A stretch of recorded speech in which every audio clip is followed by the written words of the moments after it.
No, no, no. Not God bless America. God damn America. That's in the Bible.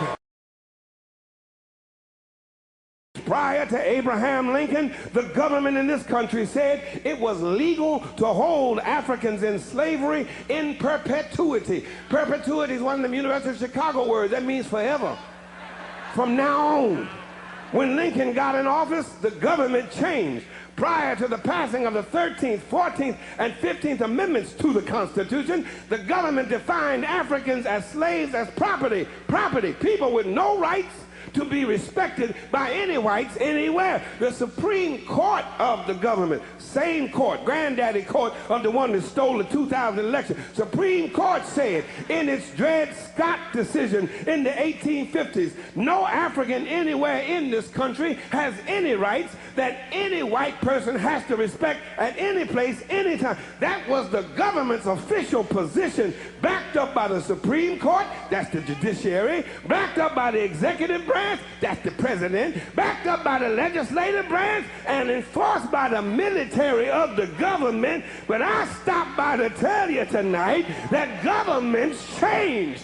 Prior to Harry Truman's government, the military in this country was segregated. But governments changed prior to the civil rights and equal accommodations laws of the government in this country. There was back segregation by the country, legal discrimination by the government, prohibited blacks from voting by the government. You had to eat in separate places by the government. You had to sit in different places from white folk because the government said so. And you had to be buried in a separate cemetery. It was apartheid American style from the cradle to the grave, all because the government backed it up. But guess what? Governments changed. Under Bill Clinton, we got a messed up welfare to work bill, but under Clinton, blacks had an intelligent friend in the Oval Office. Oh, but governments changed.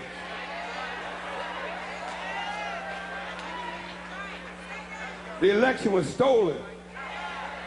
We went from an intelligent friend to a dumb Dixiecrat, a rich Republican who has never held a job in his life, is against affirmative action, against education, I guess he is, against health care, against benefits for his own military, and gives tax breaks to the wealthiest contributors to his campaign. Governments change, sometimes for the good and sometimes for the bad. But I'm fitting to help you again. Turn back and say, he's fitting to help us again. Where governments change, write this down, Malachi 3:6. Malachi 3:6, thus saith the Lord. Repeat it after me. For I am the Lord, and I change not. That's the King James Version. The New Revised says, for I, the Lord, do not change. In other words, where governments change, God does not change. God is the same yesterday, today, and forevermore. That's what his name I am means, you know. He does not change. There is no shadow of turning in God. One songwriter puts it this way, as thou hast been, thou forever wilt be. Thou changest not. Thy compassions, they fail not. Great is thy faithfulness, Lord, unto me. God does not change. God was against slavery on yesterday, and God, who does not change, is still against slavery today. God was a God of love yesterday, and God, who does not change, is still a God of love today. God was a God of justice on yesterday, and God, who does not change, is still a God of justice today. Turn to your neighbor and say, God does not change. Where governments lie, God does not lie. Where governments change, God does not change. And I'm through now. But let me leave you with one more thing. Governments fail. The government in this text, comprised of Caesar, Quirinius, Pontius Pilate, Pontius Pilate. The Roman government failed. The British government used to rule from east to west. The British government had a Union Jack. She colonized Kenya, Ghana, Nigeria, Jamaica, Barbados, Trinidad, and Hong Kong.